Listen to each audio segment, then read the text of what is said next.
Kisah nyata horor pesugihan mantan operator ESKAVATOR. Kejadian aneh di lokasi proyek.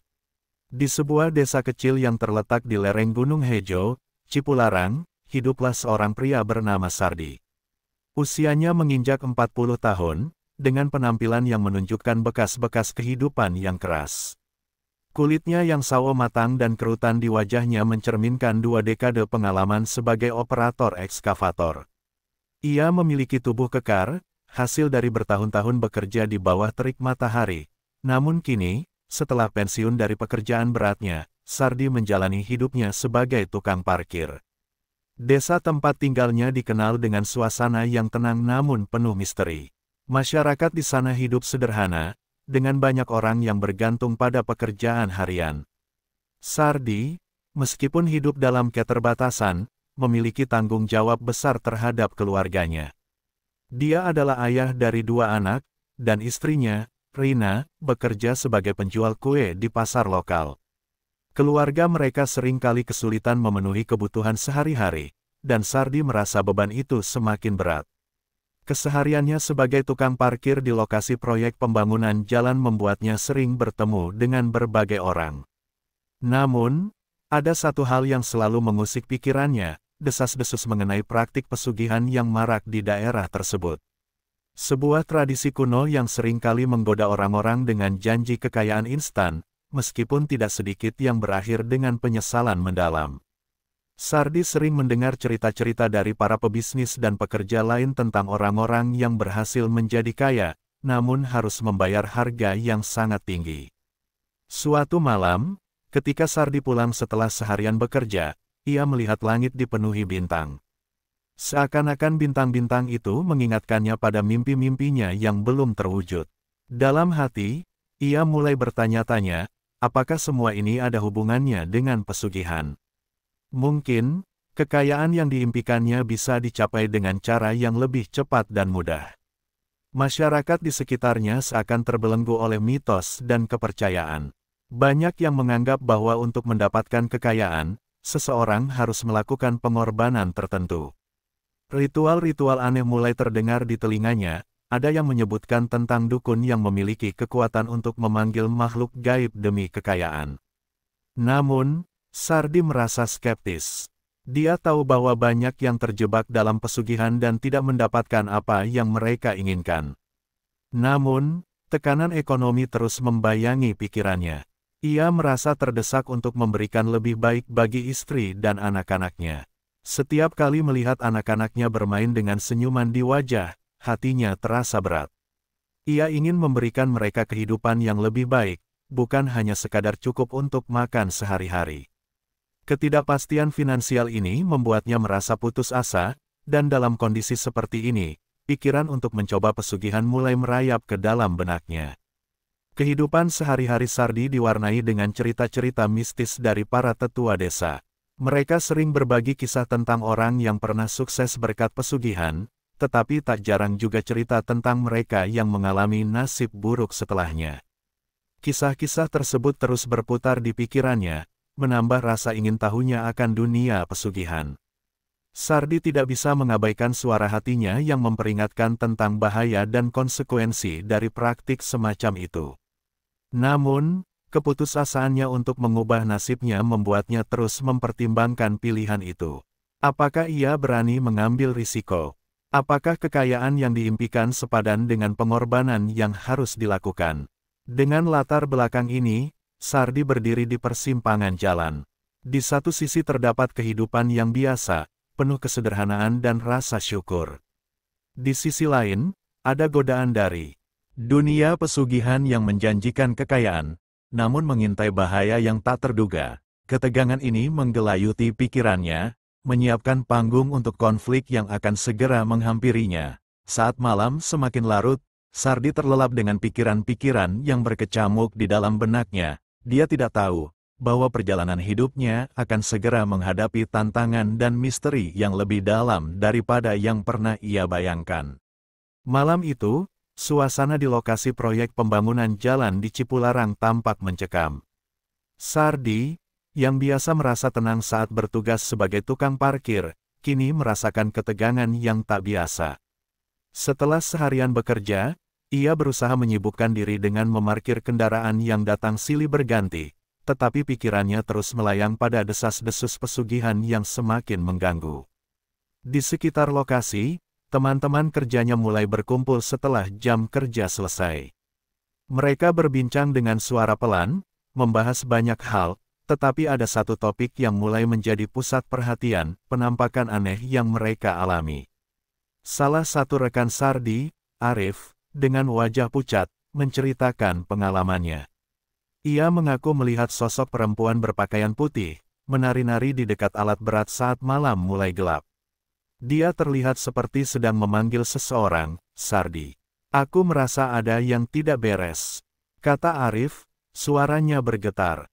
Sardi mendengarkan dengan seksama, meski hatinya berusaha menepis ketakutan yang mulai merayap masuk. Itu mungkin hanya imajinasimu, Arif. Kita capek, mungkin kamu hanya berhalusinasi, jawabnya, berusaha tidak menunjukkan rasa takutnya. Namun, dalam hati, Sardi merasakan ketidaknyamanan yang sama.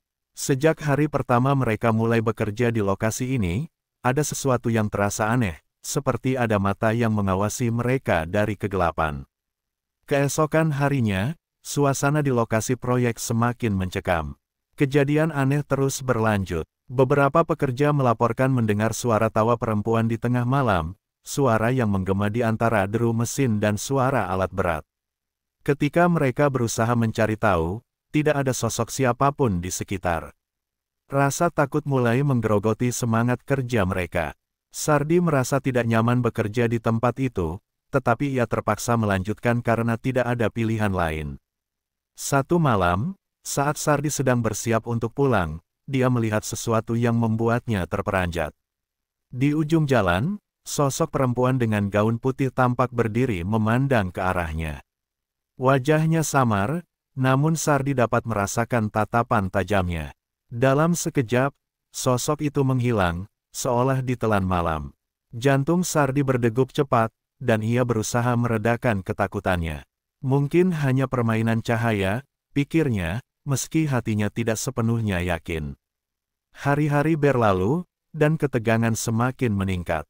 Sardi mulai mendengar desas-desus lain di antara para pekerja. Beberapa dari mereka mulai percaya bahwa ada ritual pesugihan yang dilakukan di sekitar lokasi proyek. Mereka berbicara tentang dukun yang dapat memberikan kekayaan, namun dengan imbalan yang harus dibayar, tumbal yang harus dikorbankan. Rasa ingin tahunya semakin memuncak, meskipun dia tahu bahwa langkah ini bisa membawa konsekuensi yang tidak terduga. Suatu malam, saat semua pekerja sudah pulang, Sardi tetap tinggal di lokasi untuk menyelesaikan beberapa hal. Ketika malam semakin larut, suasana semakin sunyi.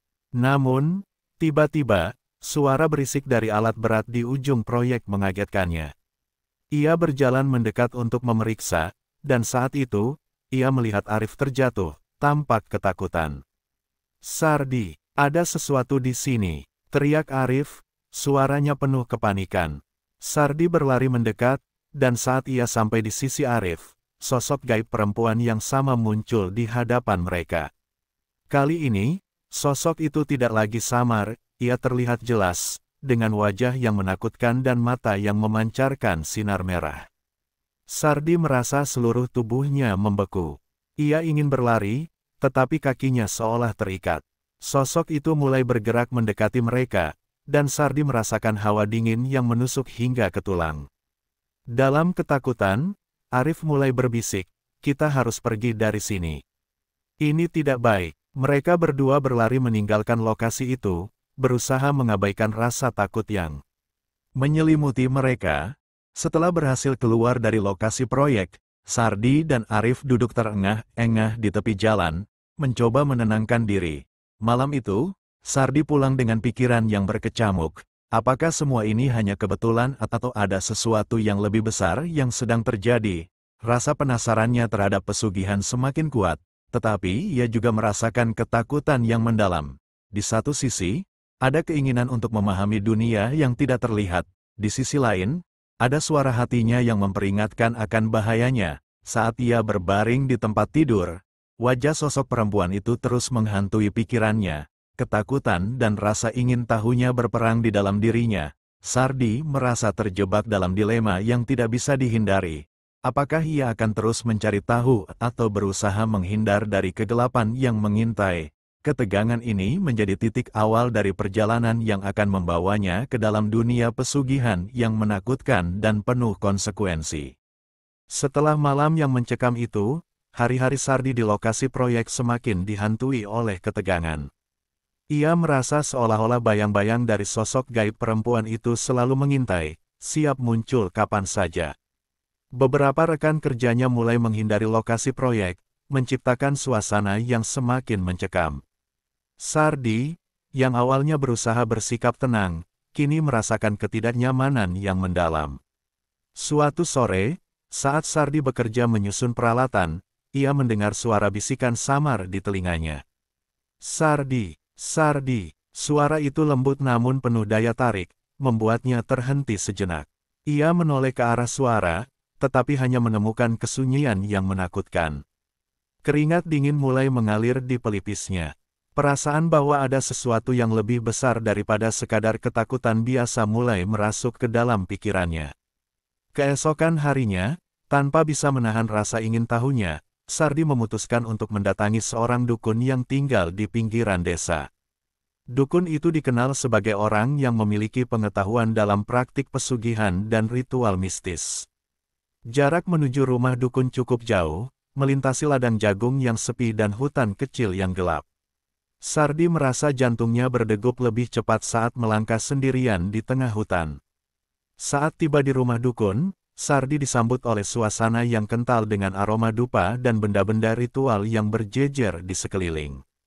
Dukun itu, seorang pria tua dengan tatapan tajam dan keriput di seluruh wajahnya, menyambutnya dengan senyuman misterius. "Apa yang kau cari, anak muda?" tanyanya, suaranya dalam dan resonan. Sardi berusaha menenangkan diri. "Saya mendengar tentang pesugihan, dan saya ingin tahu lebih banyak. Banyak yang bilang, itu bisa memberi kekayaan," ujarnya, suaranya bergetar. Dukun itu mengangguk, seolah sudah mendengar permohonan serupa ratusan kali sebelumnya. "Pesugihan bukanlah jalan yang mudah, Sardi. Ia memerlukan pengorbanan. Kita harus menyiapkan tumbal, sesuatu yang berharga," kata dukun, matanya menatap Sardi dalam-dalam. "Apa kau siap untuk membayar harga itu?" Sardi merasa tertegun. Dalam hati, ia bertanya-tanya seberapa besar harga yang harus dibayar. Namun, dorongan untuk mengubah nasibnya membuatnya mengangguk. "Saya siap," ujarnya dengan suara tegas, meskipun hatinya bergetar. Dukun mulai menjelaskan tentang ritual yang harus dilakukan. Sardi harus membawa sesaji berupa makanan dan minuman, serta mengorbankan seekor ayam sebagai tumbal. Ritual ini dilakukan pada malam hari, di tempat yang dianggap keramat di dekat Gunung Hejo. Dukun juga mengingatkan bahwa kekayaan yang didapatkan tidak selalu datang tanpa konsekuensi. Makin dalam Sardi mendengarkan, makin ia merasakan ketegangan di dalam dirinya. Malam ritual pun tiba. Dengan perasaan campur aduk antara takut dan bersemangat, Sardi membawa semua sesaji yang telah dipersiapkan. Ia pergi ke tempat yang ditunjukkan oleh dukun, dikelilingi oleh hutan yang gelap dan sunyi. Suara jangkrik dan angin malam menambah suasana mencekam saat ia melangkah lebih dalam ke dalam gelap. Ketika ia sampai di lokasi, Sardi merasakan hawa dingin yang menusuk. Ia menyiapkan sesaji di atas batu besar yang tertutup lumut, mengatur semuanya dengan rapi. Jantungnya berdegup kencang saat menyembelih ayam yang telah dibawa.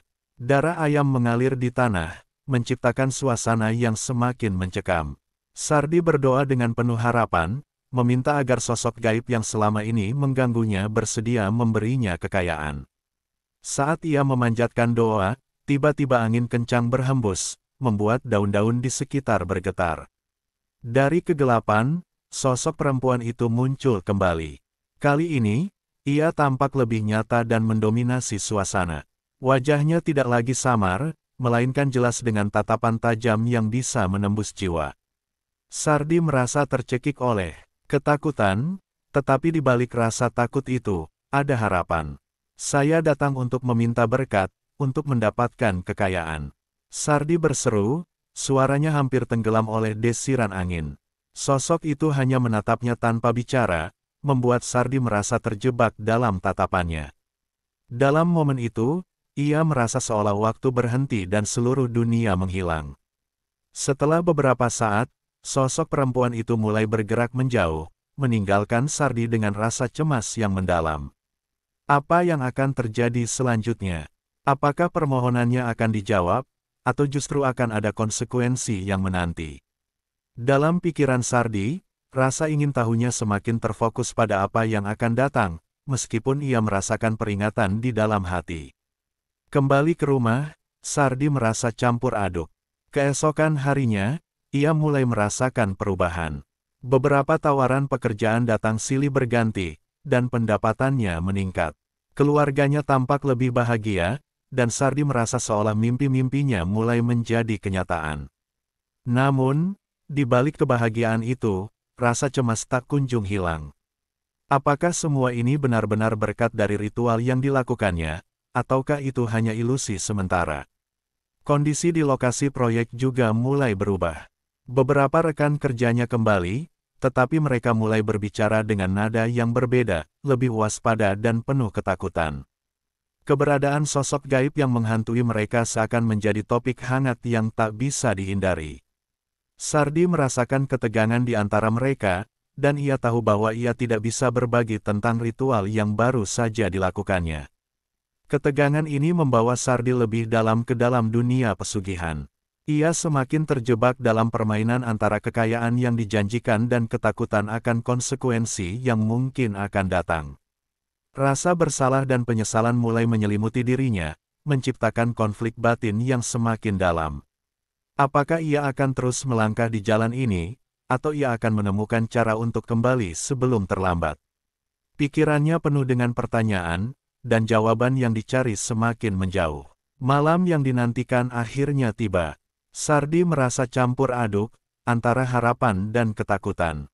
Setelah melakukan ritual pesugihan yang dijelaskan dukun, kehidupan Sardi tampak berjalan lebih baik. Pendapatannya meningkat, dan keluarganya mulai merasakan kebahagiaan yang sempat hilang. Namun, bayang-bayang sosok gaib perempuan itu terus menghantuinya. Ia merasa seolah-olah ada yang mengawasi setiap langkahnya. Malam itu, Sardi kembali ke tempat ritual di dekat Gunung Hejo, tempat di mana ia melakukan pengorbanan ayam. Ia membawa sesaji baru, kali ini lebih banyak dan beragam, sebagai tanda rasa syukur sekaligus harapan. Perasaan cemas menyelimuti hatinya, tetapi dorongan untuk mendapatkan kekayaan yang lebih besar membuatnya tetap melangkah. Saat ia tiba di lokasi, suasana terasa lebih mencekam dari sebelumnya. Angin malam berhembus kencang, membawa aroma tanah basah dan dedaunan. Sardi menyiapkan sesaji di atas batu besar yang sama, merapikan makanan dan minuman, serta menyalakan dupa. Ketika semuanya sudah siap, ia mulai memanggil sosok gaib itu dengan suara bergetar. "Wahai sang penjaga, aku datang untuk meminta berkat. Berikanlah aku kekayaan yang dijanjikan." Serunya, suaranya menggema di kegelapan malam. Tak lama setelah ia mengucapkan kata-kata itu, angin tiba-tiba berhenti. Suasana hening seolah membekukan waktu. Tiba-tiba, sosok perempuan itu muncul kembali, lebih nyata dan lebih menakutkan. Wajahnya tampak anggun namun menyeramkan, dengan mata yang berkilau dalam kegelapan. Sardi merasakan jantungnya berdegup kencang, tetapi ia berusaha untuk tidak menunjukkan rasa takutnya. "Engkau telah melakukan pengorbanan, Sardi. Apa yang kau inginkan?" Sosok itu berbicara, suaranya lembut namun penuh kekuatan. Sardi merasa terpesona dan terperangkap dalam tatapan sosok itu. "Saya ingin kekayaan yang melimpah. Saya ingin kehidupan yang lebih baik untuk keluarga saya." Jawabnya, suaranya penuh harapan dan sedikit ketidakpastian. Sosok itu tersenyum, tetapi senyumannya tidak menenangkan. "Kekayaan datang dengan harga yang harus dibayar. Tidak ada yang gratis dalam hidup ini," ucapnya dengan nada misterius. Dalam sekejap, suasana berubah. Angin kembali berhembus, dan Sardi merasakan hawa dingin yang menusuk. "Apa yang harus saya bayar?" tanyanya, rasa cemas mulai menyelimuti pikirannya. Apa yang saya harus korbankan? Seorang tumbal, jawabnya tegas. Bukan sekadar hewan, tetapi seseorang yang berarti bagi dirimu. Pilihan ada di tanganmu. Sardi terkejut mendengar kata-kata itu. Rasa takut dan penyesalan menyergapnya. Tapi, saya tidak bisa mengorbankan orang yang saya cintai. Teriaknya, merasa seolah dunia di sekelilingnya runtuh. Sosok itu hanya tersenyum, dan dalam sekejap menghilang ke dalam kegelapan. Suasana semakin mencekam, dan Sardi merasa seolah-olah terjebak dalam kegelapan tanpa akhir. Ia berlari meninggalkan lokasi ritual, jantungnya berdegup kencang, diiringi oleh suara bisikan gaib yang terus mengikutinya. Kembali ke rumah, Sardi terbangun dari mimpinya yang buruk, tetapi rasa cemas tidak kunjung reda. Ia merasa ada sesuatu yang buruk akan terjadi. Keesokan harinya, saat ia sedang bekerja, Sardi menerima kabar bahwa salah satu rekan kerjanya, Arif, mengalami kecelakaan tragis di lokasi proyek. Arif terjatuh dari ketinggian saat bekerja, dan meskipun sudah dilarikan ke rumah sakit, nyawanya tidak tertolong. Sardi merasa tercekik oleh rasa bersalah. Dalam pikirannya, ia teringat akan sosok gaib yang memperingatkannya tentang tumbal. Apakah ini semua adalah akibat dari keputusannya untuk terlibat dalam pesugihan? Ia merasa hancur, rasa penyesalan dan ketidakberdayaan menyelimuti dirinya. Arif adalah teman baiknya, dan kini ia merasa seolah telah mengorbankan nyawa seseorang yang sangat berarti. Selama beberapa hari berikutnya, Sardi mengalami perubahan drastis. Kebahagiaan yang sempat ia rasakan kini sirna, digantikan oleh rasa bersalah dan ketakutan. Keluarganya merasakan perubahannya, tetapi Sardi tidak bisa menjelaskan apa yang sebenarnya terjadi. Ia merasa terasing, terjebak dalam kesedihan dan penyesalan. Suatu malam, setelah bertahun-tahun berjuang, Sardi kembali ke tempat ritual. Ia ingin mengakhiri semua ini, ingin melupakan semua yang telah terjadi. Namun, saat ia tiba, sosok perempuan itu muncul kembali. Kali ini, ia tampak lebih marah, lebih menuntut. Engkau masih belum membayar harga yang harus kau bayar. Teriaknya, suaranya menggema di antara pepohonan. Sardi merasa terpuruk. Saya tidak ingin lagi. Saya ingin mengakhiri semua ini. Teriaknya, tetapi sosok itu tidak menghiraukannya. Ia merasakan kekuatan gaib yang mengelilinginya, dan dalam sekejap, sosok itu menghilang, meninggalkan Sardi dalam kegelapan dan kesepian. Beberapa bulan kemudian, kehidupan Sardi tidak pernah sama lagi. Ia kehilangan pekerjaan, keluarganya terancam kesulitan finansial, dan kesedihan akan kehilangan Arif menghantuinya. Ia merindukan masa-masa ketika hidupnya sederhana, sebelum ia terjebak dalam dunia pesugihan yang menakutkan. Sardi menyadari betapa mahalnya harga yang harus dibayar untuk kekayaan. Akhir cerita ini membawa Sardi pada kesadaran bahwa dalam pencarian untuk mendapatkan sesuatu yang lebih, ia telah kehilangan segalanya. Pesugihan tidak membawa kebahagiaan, melainkan penyesalan dan kesedihan yang mendalam. Keputusan yang diambilnya tidak hanya mempengaruhi dirinya, tetapi juga orang-orang di sekitarnya. Sardi akhirnya mengerti bahwa kebahagiaan sejati tidak terletak pada kekayaan, tetapi pada hubungan yang kita jaga dengan orang-orang yang kita cintai. Dalam perjalanan hidupnya yang penuh ketegangan dan rasa sakit, ia telah belajar bahwa tidak ada jalan pintas menuju kebahagiaan. Kini, ia hanya bisa berharap agar orang lain tidak terjebak dalam kesalahan yang sama.